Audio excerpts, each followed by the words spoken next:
찾으신 줄 알고 제가 봉독하겠습니다.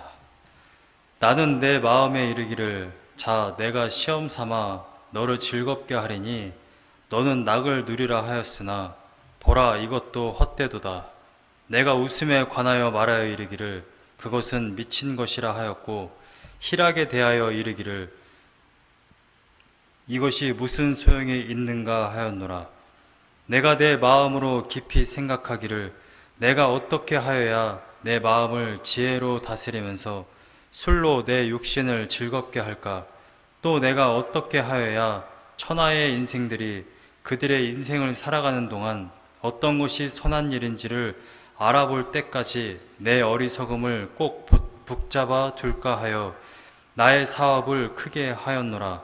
내가 나를 위하여 집들을 짓고 포도원을 일구며 여러 동산과 과원을 만들고 그 가운데에 각종 과목을 심었으며 나를 위하여 수목을 기르는 삼림에 물을 주기 위하여 못들을 팠으며 남녀 노비들을 사기도 하였고 나를 위하여 집에서 종들을 낳기도 하였으며 나보다 먼저 예루살렘에 있던 모든 자들보다도 내가 소와 양떼의 소유를 더 많이 가졌으며 은금과 왕들이 소유한 보배와 여러 지방의 보배를 나를 위하여 쌓고 또 노래하는 남녀들과 인생들이 기뻐하는 처첩들을 많이 두었노라. 내가 이같이 창성하여 나보다 먼저 예루살렘에 있던 모든 자들보다 더 창성하니 내 지혜도 내게 여전하도다. 무엇이든지 내 눈이 원하는 것을 내가 금하지 아니하며 무엇이든지 내 마음이 즐거워하는 것을 내가 막지 아니하였으니 이는 나의 모든 수고를 내 마음이 기뻐하였음이라. 이것이 나의 모든 수고로 말미암아 얻은 몫이로다. 그 후에 내가 생각해 본즉 내 손으로 한 모든 일과 내가 수고한 모든 것이 다 헛되어 바람을 잡는 것이며 해 아래에서 무익한 것이로다. 아멘.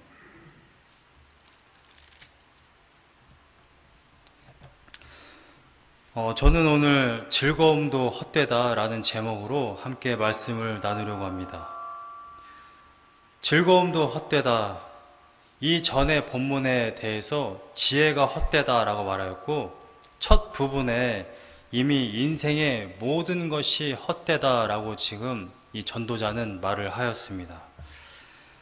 즐거움도 헛되다. 블레즈 파스칼은 이런 이야기 했습니다. 블레즈 파스칼이라는 사람은 심리학자, 과학자, 수학자, 또 신학자인 사람인데 이 사람이 이러한 말을 했어요.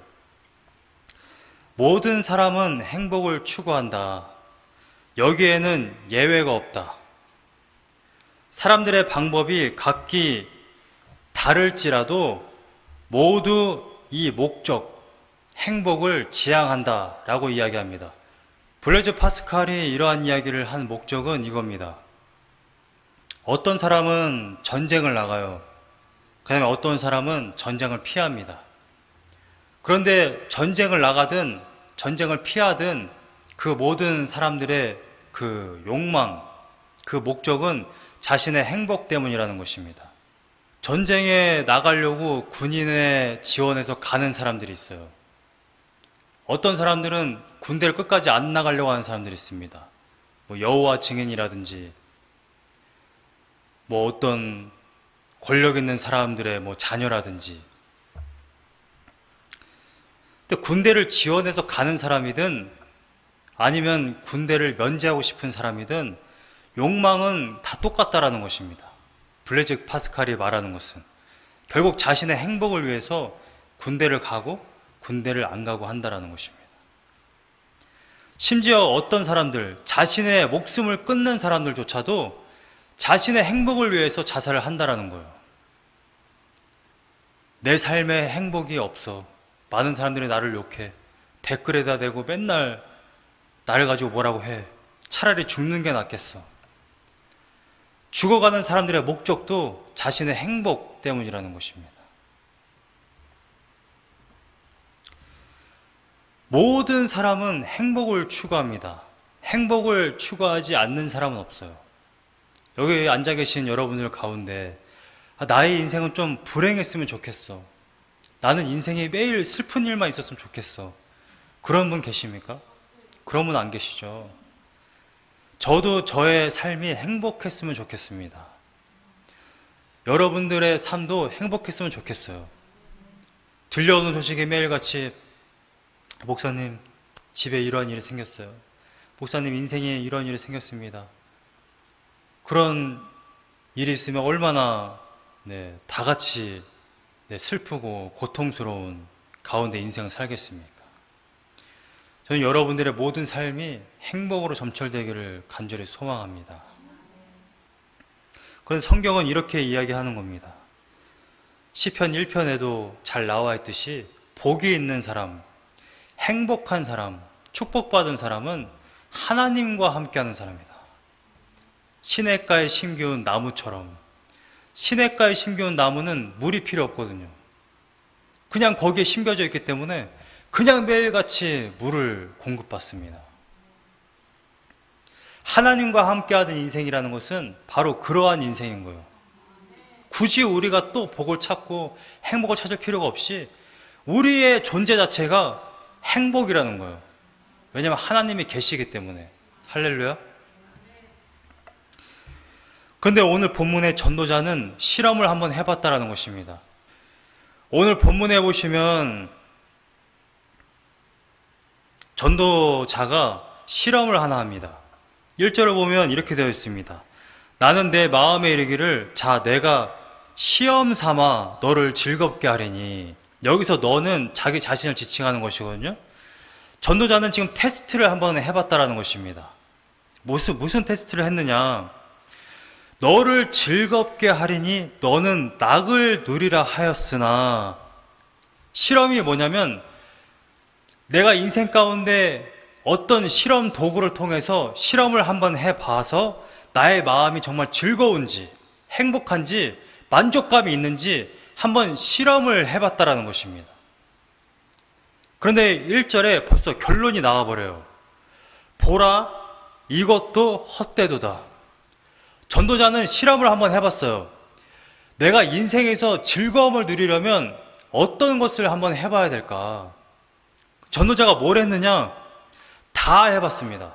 오늘 본문을 보면 2절을 보면 내가 웃음에 관하여 말하여 이르기를 그것은 미친 것이라 하였고 희락에 대하여 이르기를 이것이 무슨 소용에 있는가 하였노라. 여기서 웃음과 그 다음에 희락이라는 말이 나오는데 얼핏 보면 같은 말인 것 같지만 웃음은 조금 내적인 것이고요. 희락은 조금 외적인 것입니다.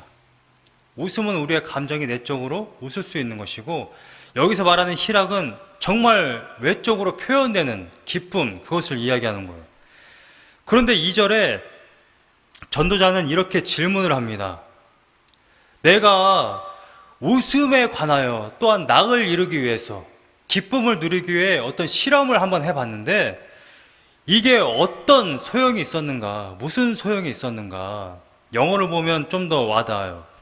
What does pleasure accomplish? 내가 어떤 기쁨을 누리기 위해서 어떤 실험을 한번 해봤는데 이 실험이 과연 성공했냐? 이 실험이 과연 성취되었느냐? 내가 기쁨을 누리기 위해서 실험을 한번 해봤는데 지금 그 이야기를 하고 있는 것입니다.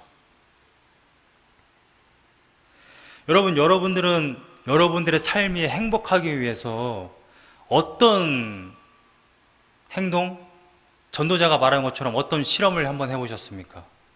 여러분들의 인생이 행복하기 위해서 여러분들은 어떠한 일이나 어떠한 두잉을 해야 여러분들의 삶이 기쁘고 행복하신가요?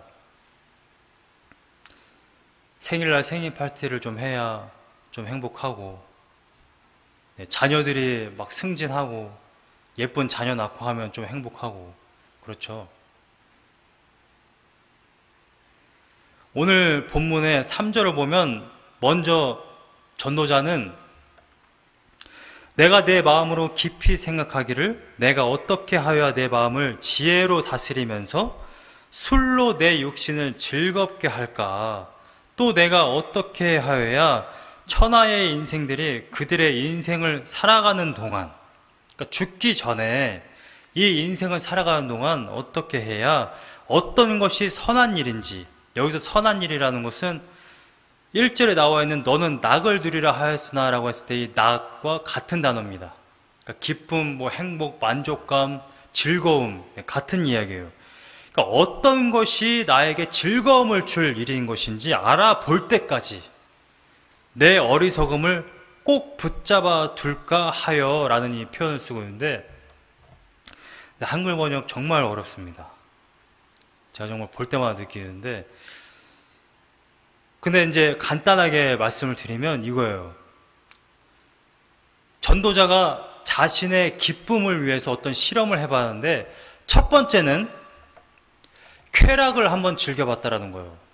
여기서 술로 내 육신을 즐겁게 할까라는 표현을 쓰고 있는데, 술이라는 것은 단순히 정말 술, 포도주를 말하는 것이 아니고, 물론 원어상으로 맞고 술을 많이 마셔봤다라는 이야기입니다. 근데 정말 쾌락을 위해서 한번 마음껏 살아봤다라는 거예요. 한마디로 방종이라고 말할 수 있겠죠. 그런데 조금 특이한 표현이 있습니다. 3절에 보면 내 마음을 지혜로 다스리면서 술로 내 육신을 즐겁게 할까 했습니다. 내 마음을 지혜로 다스리면서 술로 내 육신을 즐겁게 했다라는 거예요. 무슨 말이냐면 대부분의 사람들은 술을 먹으면 정말 마음껏 마시잖아요. 여러분들이 드라마나 영화를 봐도 마음껏 원 없이 술을 마시면 취하기 때문에 몸도 가누지 못하고 정신도 잃어버립니다. 근데 솔로몬은 그렇지 않았다라는 거예요. 자기는 술로 내 육신을 즐겁게 했을 뿐만 아니라 그럼에도 불구하고 자신은 지혜를 놓지 않았다라는 거예요. 중심을 잃지 않았다라는 거예요. 그래서 판단할 수 있는 거예요. 내가 술을 마음껏 먹어봤지만 그러나 그 술이 정말로 나에게 기쁨을 주느냐, 그렇지 않았다라는 것을 지금 솔로몬은 판단을 할 수 있었다라는 것입니다. 자신의 인생에 기쁨을 주기 위해서 또다시 어떠한 실험을 하였느냐. 4절부터 10절을 보면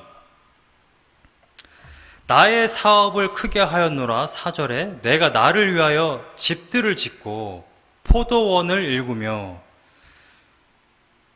집들은 복수로 되어 있고 포도원은 지금 단수로 되어 있는 것처럼 보이는데 원어는 다 복수로 되어 있습니다. 솔로몬이 나의 사업을 번창하게 하였는데 자신을 위해서 집들을 짓고, 보통 우리는 집을 하나만 짓잖아요. 나를 위한 집, 혹은 돈이 많으면 부모님 집 하나 더 져드리고 그러는데, 솔로몬은 자신을 위해서 집들을 지어요. 여러분들 열왕기상 보시면 아시겠지만 솔로몬이 성전을 짓기 전에 자기 왕궁 먼저 짓습니다. 그런 사람이에요. 그러니까 집을 지어도 하나만 지은 게 아니에요. 집들을 지었어요. 그 다음에 포도원을 일구었는데 포도원들을 만든 겁니다. 포도원 하나만 만든 게 아니고. 그 다음에 5절에 여러 동산과 과원을 만들고 그 가운데에 각종 과목을 심었으며, 오렌지나 사과 하나만 심은 게 아니에요. 각종 과일, 심을 수 있는 모든 과일을 심었다라는 얘기입니다. 6절에 나를 위하여 수목을 기르는 삼림에 물을 주기 위하여 못들을 팠으며, 과수원이나 삼림에 자기가 심어놓은 과목에 물을 대야 되기 때문에 연못을 팠다라는 것입니다. 우리나라식으로 이제 말하자면 저수지를 팠다라는 거예요. 많은 포도원들을 일구었고요, 여러 과목들을 심었어요. 그럼 저수지는 하나만 필요했을까요? 아니에요. 저수지도 여러 개가 필요했을 것입니다. 솔로몬이 사업을 얼마만큼 번창하게 했느냐, 여러분들이 열왕기상, 열왕기상과 역대하를 읽어보시면 잘 아시지만 정말 사업을 번창하게 했어요. 7절에 보면 남녀노비들을 사기도 하였고 나를 위하여 집에서 종들을 낳기도 하였으며, 노비들을 왜 샀느냐? 자기를 위해 샀습니다. 자신의 기쁨을 위해서. 지금 이 실험을 위해서 노비들을 샀습니다. 또 노비들 가운데 또 종들을 낳았고요. 나보다 먼저 예루살렘에 있던 모든 자들보다도, 지금 비교급을 쓰면서 이렇게 표현합니다. 예루살렘에 났던 모든 사람들, 그 모든 사람들보다 내가 소와 양떼의 소유를 더 많이 가졌다. 여러분, 다윗이 나발을 만났을 때 그 이야기를 보면 아시겠지만, 나발은 그 시대에 굉장히 부자였어요. 그러한 나발, 다윗, 그 다음에 그 이전 사람들 있죠. 아비멜렉이라든지, 그 다음에 아브라함, 또 창세기 시대에 있었던 욥이라는 사람, 욥기서에 나온 욥이라는 사람, 그런 굉장히 부자였거든요. 그 모든 사람들보다 더 부자였다. 내가 그들보다 더 많은 소와 양떼를 가졌다라는 이야기를 지금 하고 있는 것입니다. 8절에 은금과 왕들이 소유한 보배, 보석입니다. 보석. 그 다음에 여러 지방의 보배를 나를 위하여 쌓고 창고에 쌓아뒀다라는 거예요. 또 노래하는 남녀들과 가수들, 자신을 즐겁게 해줄 가수들을 지금 모아놨다라는 거예요. 인생들이 기뻐하는 처첩들을 또 많이 두었다. 이 원어로 보면 남자들이 기뻐하는, 좋아하는 여자들, 궁녀들, 그들을 두었다. 열왕기상 3장인가요? 거기에서 보면 와이프가, 열왕기상을 제가 한번 보겠습니다. 열왕기상 11장 3절을 보면 왕은 후궁이 700이고 첩이 300명, 이런 이야기를 지금 하고 있어요. 처첩이라는 것은 처와 첩을 이야기하는 겁니다. 와이프들이 있었고 또 첩도 있었다라는 이야기예요. 한글은 이렇게 번역을 해놨습니다. 그래서 9절에 내가 이같이 창성하여 나보다 먼저 예루살렘에 있던 모든 자들보다도 더 창성하니 내 지혜도 내게 여전하도다. 굉장히 많은 부유함, 그 다음에 많은 쾌락을 누렸을 뿐만 아니라 지혜도 모든 사람들보다 더 많이 갖고 있었던 그러한 사람이었다. 그런데 이 모든 것들이 헛되다라고 지금 이야기하고 있는 거예요. 10절에 보면 무엇이든지 내 눈이 원하는 것을 내가 금하지 아니하며, 내 눈이 원하는 것을 금하지 않았다라는 거예요. 여러분 한번 생각해 보세요. 쇼핑몰에 딱 갔는데 저것도 마음에 들고 저것도 마음에 들어요. 우리는 돈이 한계가 있기 때문에 저것이 마음에 들면 그냥 이렇게 한번 만져보고 오지, 그걸 다 사진 않거든요. 그리고 처첩들을 많이 더 따라오잖아요. 이 세상에 많은 미녀들이 있어요. 그 중에 한 사람을 사랑해서 우리는 결혼을 하지, 솔로몬처럼 마음에 든다고 해서 다 자기 처첩으로 삼고 다 자기 노비를 삼고 그러지 않거든요. 근데 솔로몬은 자신의 기쁨을 위해서 이렇게 한번 해봤다는 거예요. 내 눈이 원하는 모든 것을 그대로 했다. 내 마음이 즐거워하는 것을 내가 막지 아니하였다. 절제하지 않았다라는 거예요. 이는 나의 모든 수고를 내 마음이 기뻐하였음이라. 내가 노비를 살고 부유하게 살고 술을 마음껏 마시고 하는 이 모든 것들을 자신이 기뻐했기 때문에 이것을 막지 않았다라는 것입니다. 그런데 결론적으로 11절에 솔로몬은 뭐라고 이야기하냐면, 그 후에, 그러니까 이 모든 것을 다 해보고 난 이후에 내가 생각해 본즉 내 손으로 한 모든 일과 내가 수고한 모든 것이 다 헛되어 바람을 잡는 것이며 해 아래에서 무익한 것이었다. 여러분 한번 생각해 보세요. 성태근 목사님이 그런 말씀 하셨는데, 저처럼 별로 그렇게 가진 거 없는 사람이 여러분 부유한 거 별로 소용없습니다. 여러분 소유하려고 하는 거 별로 소용없어요. 여러분 쾌락 별로 소용없습니다. 여러분들 그거 다 헛된 거예요. 이렇게 얘기하면 별로 여러분들이 와닿지 않는다라는 거예요. 아유, 저 사람 뭐 소유해보기나 했어?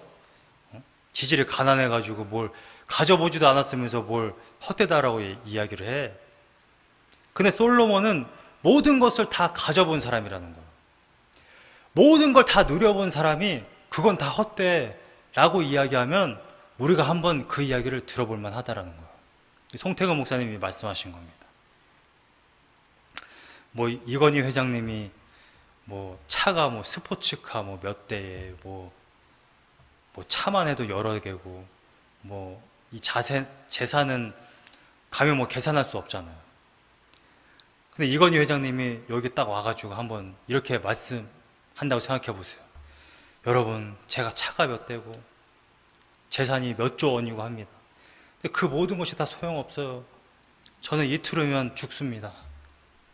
내 인생 동안 그렇게 다 소유해봤지만 아무런 소용이 없어요. 여러분, 다 헛됩니다. 바람 잡는 것과 같아요. 지금 전도자가 이야기하고 있는 것이 바로 그 이야기를 하고 있는 겁니다.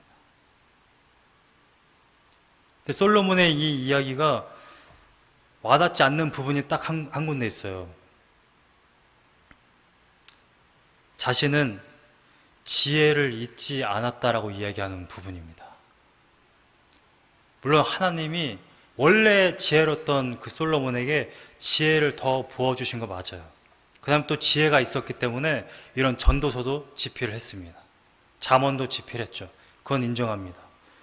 근데 정말 이 솔로몬이 이 많은 사업을 하고 또 많은 여자들을 거느리고 자신의 쾌락을 위해서 열심히 살았을 때 정말 과연 지혜를 계속 붙잡고 있을 수 있었느냐? 역사서를 보니까 그렇지 않아요.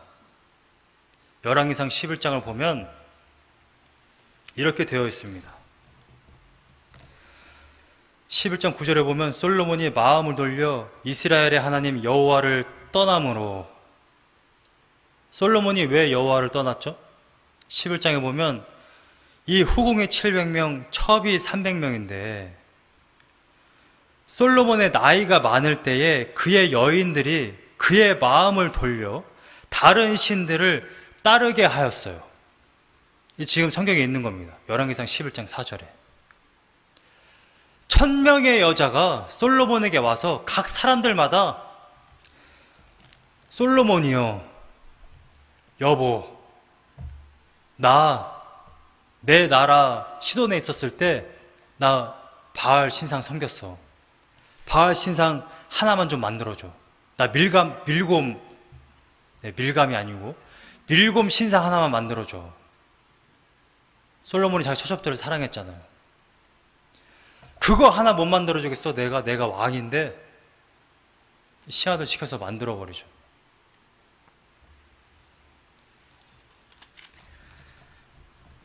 그래서 솔로몬이 마음을 돌려 이스라엘의 하나님 여호와를 떠남으로 여호와께서 그에게 진노하시니라. 여호와께서 일찍이 2번이나 그에게 나타나시고, 하나님이 2번이나 나타나서 경고를 했다라는 이야기예요.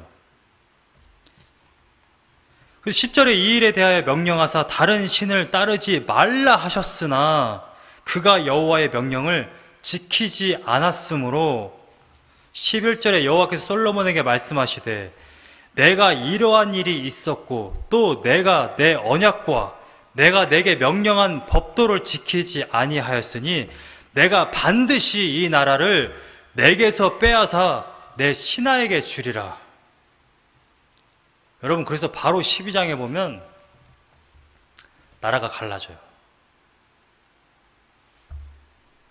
출애굽에서 가나안 때부터 한 나라 한 민족을 이뤘던 12지파가 솔로몬이 범죄한 이것 때문에 나라가 갈라져 버리는 거예요. 여러분, 역사를 보면 항상 나라가 망할 때는 이 왕들이 부패해요. 제가 침신대에 있을 때 열심히 본 책이 하나 있습니다. 신학책이 아니었어요. 손자병법이란 책이었는데 거기에 첫 부분에 보면 중국의 역사가 고대사가 어떻게 되는지 말해주고 있습니다. 처음엔 태평성대예요. 요순시대. 정말 백성들과 국왕이 하나가 돼서 서로 위아래 없이 서로를 사랑하고 태평성대를 이뤘죠. 그 다음에 하나라가 세워집니다. 하왕조. 근데 이 하왕조가 망하게 되는 결정적인 계기가 있어요. 여러분들이 잘 아시는 고사성어입니다. 주지육림. 거랑이라는 이 사람이 부패해서 그 다음에 은나라가 세워지는데 이 하나라가 망할 때에 이 거랑이라는 사람이 말이라는 여자를 좋아하게 됩니다. 그래서 말이라는 여자한테 잘 보이기 위해서 토목공사를 해요. 그러니까 사람들은 다 비슷한 것 같아요. 솔로몬도 그렇고 내가 좋아하는 여자한테 잘 보이기 위해서 되게 멋진 건축물을 만듭니다. 그래서 백성들의 이 고름을 짜내는 거죠. 그리고 어떻게 이 쾌락을 즐겼습니까? 연못을 파가지고 연못에 전부 다 이 물이 아니고 술로 채워버리잖아요. 그 다음에 그 수풀에 있는 나무에 전부 다 고깃덩이 육포를 달아놔요. 그래서 주지육림이라는 고사성어가 생겼거든요. 그러니까 연못에서 이 술로 되어 있는 연못에 이 말이라는 여자와 배를 타며 목이 마르면 술로 목을 축이고 배가 고프면은 그냥 지나가다가 나무에 걸려있는 고깃덩이나 육포 떼가지고 마시고 그렇게 그냥 즐긴 거예요. 나라의 정사를 돌보지 않고. 그래서 나라가 망합니다. 은나라가 세워져요. 이 주지육림이라는 고사성어가 여기서 끝났으면 되는데 정말 재밌어요. 이 일이 3번이나 반복됩니다. 은나라가 망할 때 주왕이라는 사람이 달기라는 여자를 사랑해서 똑같은 짓을 해요. 토목공사하고요. 주지육림을 만듭니다. 주나라가 망하고 또 다른 나라가 세워질 때 또 유왕이라는 사람이 포사라는 여자 때문에 또 주지육림을 만들어요. 정말 기가 막힙니다. 역사를 보면. 자신의 쾌락을 위해서 즐기다가 결국 나라가 망하게 돼요. 오늘 본문에 보면 똑같은 표현이 굉장히 반복되는 것을 볼 수 있습니다. 4절, 6절, 7절, 8절에 보면 나를 위하여 집들을 짓고 6절에 보면 나를 위하여 수목을 기르는 삼림에 못을 팠고요. 7절에 보면 남녀노비들을 샀을 때에도 나를 위하여 집에서 종들을 낳기도 하였으며 8절에 보면 나를 위하여 보배들을 쌓았다. 여러분, 성경은 처음부터 창세기부터 요한계시록까지 똑같은 얘기를 반복하는데 어떤 이야기냐면 나를 위하여 나의 영광을 위해서 사느냐, 그러니까 나를 위하여 선악과를 따먹었느냐, 구원 받았음에도 불구하고 나를 위하여 여전히 사느냐, 나를 위해서 십자가가 필요하냐, 나를 위해서 천국을 바라보는 거냐, 아니면 십자가의 은혜를 받은 그 순간에 이젠 더 이상 나를 위한 삶을 살지 않고 하나님의 영광을 위해서 사느냐, 이 이야기를 반복하고 있습니다. 여러분, 십자가는 성경이 말하고 싶어하는, 물론 구원에 있어서 핵심이지만 말하고 싶어하는 결론이 절대 아니에요. 십자가는 말하고 싶어하는 것, 구원의 시작을 이야기하는 겁니다. 도대체 왜 예수님이 십자가에서 우리를 구원하셨느냐, 하나님께 영광 돌리는 삶을 위해서 십자가에 달리신 거예요. 여러분들을 살려서 저 천국에 보내기 위함이 결코 아니라는 겁니다. 하나님이 여러분들 살려서 전혀 그래, 너희들은 살았으니까 됐어, 이제 너희들의 인생을 살아라, 그것이 아니라는 것입니다. 하나님은 여러분들을 살려서 하나님과 함께하고 싶은 거예요. 그것 때문에 예수 그리스도를 이 땅에 보내신 겁니다. 이걸 잊어버리시면 안 된다는 거예요. 나 예수 그리스도로 인하여서 구원 받았어, 나 그리스도인이야, 나 죽으면 천국 가, 사람들한테 자랑하려고 여러분들이 구원 받은 게 아니라는 거예요. 그리고 천국은 아무런 의미가 없다라는 거예요. 성경에서 계속해서 말하는 그 천국은 우리가 번역을 천국으로 했으니까 그런 거지, 천국이라는 것은 하나님 나라를 이야기하는 겁니다. 하나님의 나라, 하나님이 통치하시는 곳. 그래서 누가복음에서 그렇게 이야기하는 것입니다. 여러분들이 지금 이 땅에서 하나님의 통치를 받지 않으면 내세에도 하나님의 나라는 없다라는 거예요. 여기서 하나님과 상관없이 나를 위해서 여전히 산다고 한다면 어떻게 내세에 하나님의 영광을 위해서 사는 그런 삶이 펼쳐지겠냐는 거예요. 이게 지금 성경에 이야기하고 있는 것입니다. 전도자는 분명하게 이야기합니다. 이 땅에서 인생을 살아가는데 나의 기쁨을 위해서 한번 실험을 해봤다. 쾌락을 마음껏 즐겨봤다. 마음껏 술 한번 먹어봤다. 마음껏 연락 가물을 한번 즐겨봤다. 나를 위한 가수들도 있었고 남녀 가수들도 있었고 처첩들도 많았다. 근데 다 헛되다. 내가 모든 소유를 가져봤다. 누구보다 부자였다. 근데 그 모든 것이 헛되다. 하나님이 없으면 그 모든 것은 헛된 인생일 수밖에 없는 것입니다. 믿으십니까? 사람들은 도대체 왜 자신의 행복을 계속해서 추구할까요? 저도 마찬가지고 여러분들도 마찬가지예요. 우리는 끊임없이 행복을 추구합니다. 제가 한 달 전에 어떤 책을 샀어요. 물론 대부분의 책들이 신학책입니다. 제가 지금까지 사 모은 책이 몇 권 정도 되는지 아십니까? 대략 4,000권 정도 돼요. 4,000권. 놀랍지 않으십니까? 근데 저는 지난주에도 책을 샀어요. 제가 4,000권의 책을 다 읽었을까요? 저는 또 계획을 하고 있어요. 다음 주에도 이런 책을 사놔야지. 장바구니에 다 담아놨습니다. 끊임없이 책을 사요. 근데 그것이 저에게 만족을 주지 못합니다. 계속해서 부족한 부분들이 있어요. 여러분의 소유 마찬가지일 거예요. 여러분들의 행복 마찬가지일 것입니다. 선악과를 따먹은 그 순간 하나님과 우리 사이가 갈라졌어요. 우리는 하나님으로밖에 만족할 수 없거든요. 그런데 하나님을 잃어버리니까 잃어버린 이 타락한 인생은 끊임없이 그 공허함을 채우기 위해 쾌락을 즐기거나 소유를 계속해서 하려고 그래요. 근데 여러분들이 이미 이 인생을 살아오면서 느꼈다시피 그 어떠한 소유도 우리에게 만족감을 주지를 못해요. 우리에게 참 만족을 주는 것은 바로 하나님이십니다. 이사야 58장 11절에 이런 말씀이 있어요. 여호와가 너를 인도하여 메마른 곳에서도 내 영혼을 만족하게 하며 내 뼈를 견고하게 하리니 너는 물된 동산 같겠고 물이 끊어지지 아니하는 샘 같을 것이라.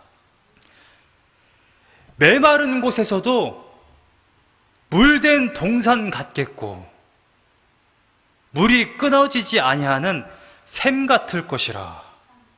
메마른 곳에서도. 이게 하나님이 이스라엘 백성들에게 하신 말씀입니다. 여러분, 이게 정말 믿어지십니까? 이 하나님의 말씀이. 메마른 곳에서도 물된 동산같이 우리들의 물이 끊어지지 않을 것이다. 시편 23편에서 다윗이 어떻게 고백합니까?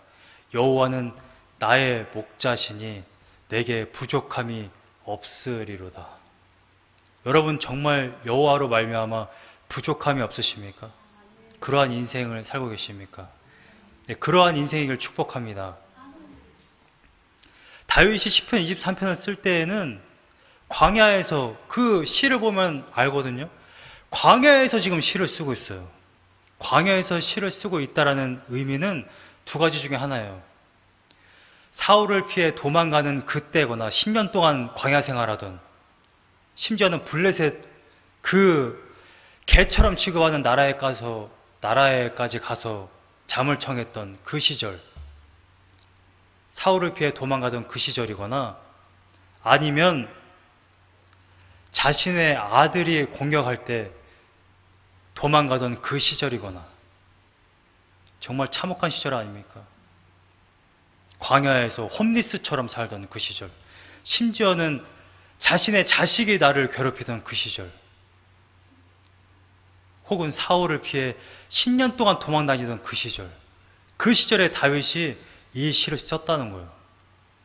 여호와는 나의 목자시니 내가 부족함이 없으리로다. 여러분, 여호와 하나님이 나의 목자시면 부족함이 없습니다. 근데 우리가 때로 나의 인생 가운데 부족함을 느낀다면, 내가 여전히 뭔가를 소유해야 돼, 여전히 뭔가가 없어, 이러한 생각이 든다고 한다면 여러분은 그걸 아셔야 돼요. 아, 지금 내 목자가 하나님이 아니시구나. 내가 지금 무엇을 나의 목자로 생각하며 살고 있는 거지? 고린도후서 3장 5절에도 사도 바울이 이렇게 이야기해요. 고린도후서 3장 5절에 우리가 무슨 일이든지 우리에게 난 것 같이 스스로 만족할 것이 아니니 우리의 만족은 오직 하나님으로부터 나느니라. 사도 바울이 전도서를 마치 굉장히 요약한 것처럼 한 구절에 그냥 쏟아붓고 있어요. 우리가 무슨 일이든지 우리에게서 난 것 같이 스스로 만족할 것이 아니니 우리의 만족은 오직 하나님으로부터 나느니라. 아멘이십니까? 정말 열심히 살아봤어요. 열심히 사역해봤어요. 제가 2006년도에 예수님 만나고서 그때 제가 열심히 한번 해봤어요. 열심히, 나의 열심으로. 만족함이 없어요. 그런데 특이한 점이 있어요. 정말 조금 열심히 했을 뿐인데 나를 자랑하게 되더라고요. 이 사람들아, 내가 30분밖에 안 자고 이렇게 생활해봤어. 우리가 한 2년 동안 이렇게 한번 달려봤어. 제가 한 겁니까? 제가 한 게 아니거든요. 그런데 그렇게 신앙생활을 해도 만족함이 없어요. 그리고 제대로 된 결과도 나오지 않아요. 제가 이제 켄터키 미션교회라고 부르고 싶습니다. 켄터키 미션교회 처음 사역 와서 너무 두렵고 떨리잖아요. 뭘 어떻게 해야 되는지도 모르고, 뭐 제대로 배운 적도 없고, 설교도 정말 못하고. 그때 제가 하나님께 기도하면서 저는 무조건 이렇게 하겠습니다 하고 결단한 거 딱 하나 있습니다. 하나님, 절대 하나님보다 앞서가지 않겠습니다. 절대. 왜냐하면 그렇게 고백할 수밖에 없었어요. 당장 론 해결했어야 됐잖아요. 제가 그걸 어떻게 합니까? 제 능력으로. 기도만 했어요. 그냥 주구장창. 시니어분들이 해결했잖아요. 제가 2년 동안 여기 사역하면서 제가 한 게 뭐가 있을까 생각해 보니까 단 한 가지도 없는 거예요. 지지난주에 코너스톤 한인교회 담임 목사님 오셨을 때 제가 2년 동안 이러이러한 일들이 있었습니다. 저 지금 너무 행복합니다. 성도님들도 그렇고 저도 그렇고. 코너스톤 한인교회 목사님이 놀라시더라고요. 텍사스를 떠날 때는 저분이 가서 얼마나 힘들어 하실까, 정말 얼마나 괴로우실까, 그런 생각을 가지고 계셨고, 왔을 때도 그럴 줄 알고 저한테 이제 멘토하려고, 힘을 좀 실어주려고, 그래서 2박 3일이나 계셨었던 거예요. 사실 교회만 보고 가려면 1박 2일도 충분하거든요. 저랑 많이 이야기 나누면서 저한테 힘을 실어주려고 오셨대요. 근데 가실 때 저한테 이런 말씀 하시는 거예요. 목사님, 오히려 힘을 받고 갑니다. 제가 텍사스에 그 많은 교회, 그렇게 협의회 모임, 지방에 총무하고 하면서 많은 목사님을 만났지만 목사님처럼 그렇게 행복하게 목회하시는 분은 제가 본 적이 없습니다. 그러시는 거예요. 가서도 카톡을 저한테 보내시는데 정말 너무 감사하다고, 자기가 오히려 많이 배우고 간다고 하시더라고요. 하나님만 의지하고 하나님만 바라보니까 그러니까 제가 정말 솔직한 얘기로 제가 뭐라도 잘하면 목회는 원래 이렇게 하는 거지. 정치는 이렇게 하는 거고, 행정 이렇게 하는 거고, 설교는 딱딱딱 이렇게 하면 되는 거지. 조금이라도 알면 내가 알아서 이렇게 하는 거야. 내가 이 정도 목회하니까 이 정도 하는 거야 라고 생각할 텐데, 정말 아무것도 할 줄 아는 게 없거든요. 그러니까 하나님만 의지할 수밖에 없고, 이 모든 것이 정말 하나님의 은혜구나 생각할 수밖에 없는 거예요. 여러분 정말 한번 인생을 한번 돌아보시라는 거예요. 여러분의 힘으로 했던 것이 정말 조금이라도 있는지, 하나님의 도우심이 없었다면, 하나님의 인도하심이 없었다면, 앞장서지 않았다면 여러분들이 어떻게 지금 여기 이 자리에 앉아서 예배를 드릴 수 있겠습니까? 저는 지금 이나마 지금 모여서 예배 드리는 것도 정말 너무 신기해요. 지금 전 세계를 돌아보세요. 얼마나 많은 사람들이 코로나 때문에 죽었는지. 지금 미국도 아직도 얼마나 많은 사람들이 고통받는지. 난미 날리고요. 근데 우리 교회분들 얼마나 많습니까? 저희 교회 성도님들 숫자가 어마어마하잖아. 단 한 분도 코로나나 감기에 걸리지 않고. 할렐루야. 그건 정말 하나님의 감사함이거든요. 은혜거든요.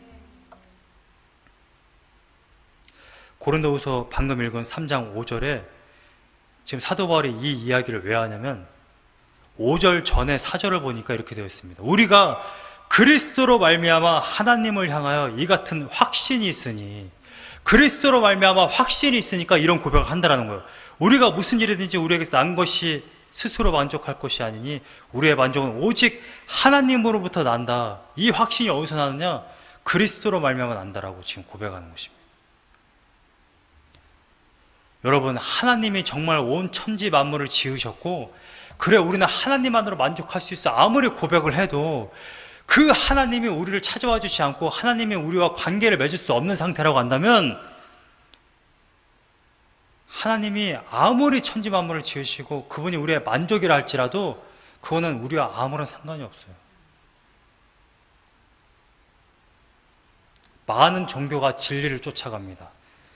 나름대로 다 구원을 쫓아가요. 그런데 많은 종교들이, 왜 그 종교들은 거짓이냐?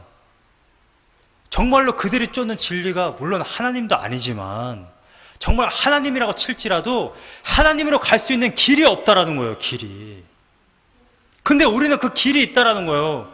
예수 그리스도가 길이요 진리요 생명이다. 하나님이 아무리 진리면 뭐래요? 그 길로 갈 수가 없는데. 여러분, 우리가 여기서 시카고로 올라가려고 하는데 65번 딱 막아놨다고 한번 생각해 보세요. 갈 수가 없는 거예요.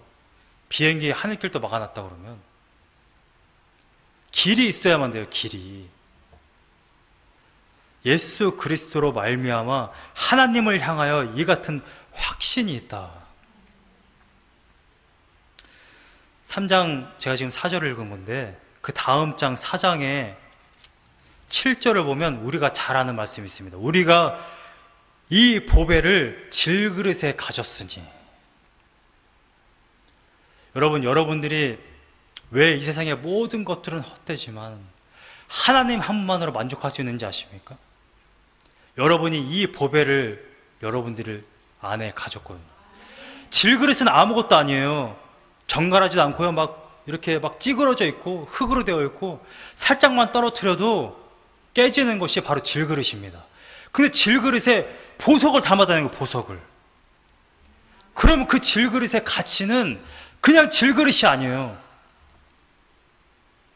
여러분, 질그릇에 보석을 담으면 그건 보석함입니다. 보석함.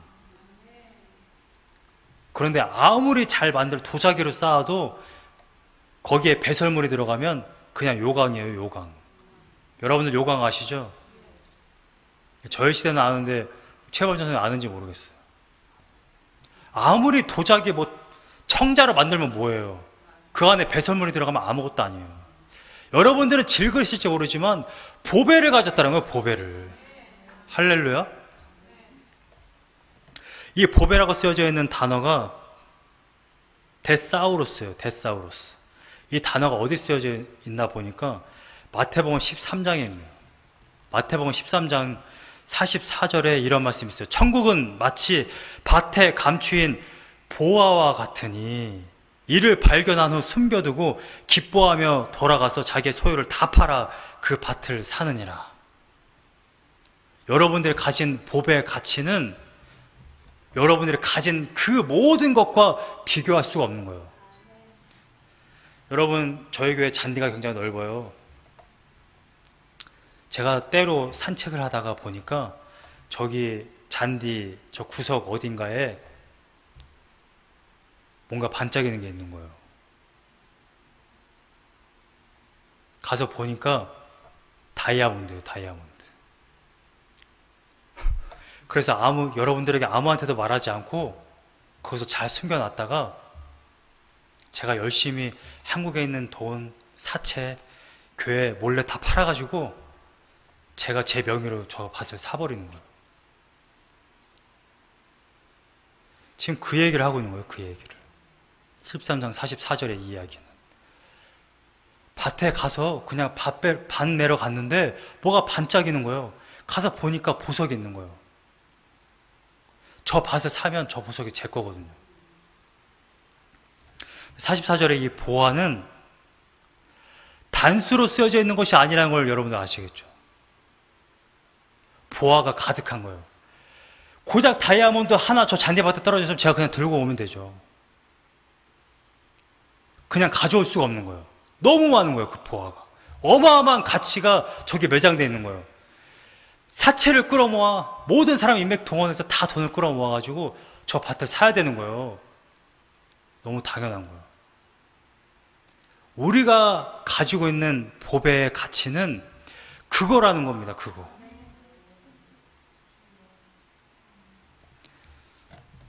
제가 마지막으로 결론적으로 한 이야기를 하고 마치겠습니다. 피천득 아시나요? 피천득. 시인이기도 하고 수필가. 저희 중고등학교 때 교과서에 실렸던 사람인데, 피천득이라는 사람이 어떤 수필이 있습니다. 은전 한입이에요. 이야기는 이렇게 시작됩니다. 어떤 선생이라는 주인공이 상해에 갔어요. 상해에 가서 이렇게 둘러보는데 어떤 한 거지가, 홈리스가 전당포를 막 돌아다니는 거예요. 거지가 전당포를 막 돌아다니면서 주머니에서 뭘 꺼내요. 자세히 보니까 은전 한 입인 거예요. 그래서 그 은전 한 입을 전당포 주인들 돌아다니면서 이게 진짜냐고, 이게 진짜 은이냐고 물어보는 겁니다. 전당포 주인들이 얘기합니다. 이거 진짜라고. 이 은 진짜야. 근데 거지가 이 은전 한 입을 들고 다니면서 진위 여부를 막 캐고 다니잖아요. 근데 전당포 주인들이 이거 진짜 은이야 그러니까 이 거지가 막 품에 막 이걸 안는 거예요. 막 애지중지하는 겁니다. 그리고 되게 기뻐해요. 이거 진짜 은이구나. 너무 소중하고 너무 기쁘다. 주변 사람들이 이 거지가 하는 행동을 보고 너무 의아한 거예요. 거지가 은전을 가지고 있어? 저거 훔친 거 아니야? 그래서 사람들이 물어봤다라는 거예요. 당신 이거 훔친 거냐? 아니면 길에서 주운 거냐? 아니면 누가 도와주더냐? 동량으로 은전 한 입을 주더냐? 이렇게 물어보는 거예요, 사람들이. 근데 거지가 이렇게 대답하면서 이야기는 끝납니다.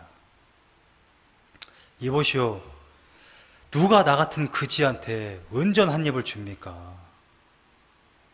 그리고 내가 어떻게 이걸 사람들 가운데 훔칩니까? 그게 말이 됩니까? 자기가 거지 생활하면서 한 푼 한 푼을 48개를 모으면 각전 한 입이 모인대요.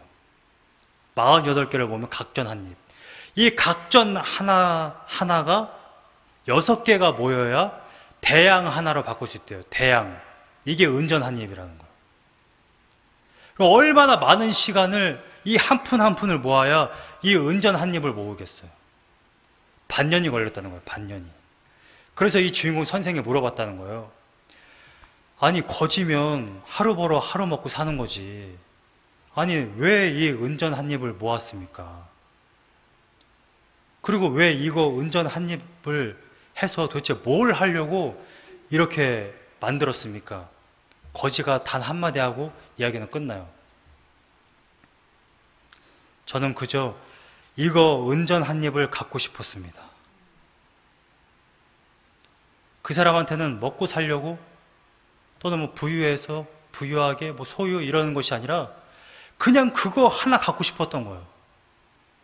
은전 하나, 거지가 봤을 때. 여러분, 이 땅에서 살아가면서 나 이거 하나만 있으면 돼. 이거 하나만 있으면 나 애지중지하며 기뻐할 수 있어.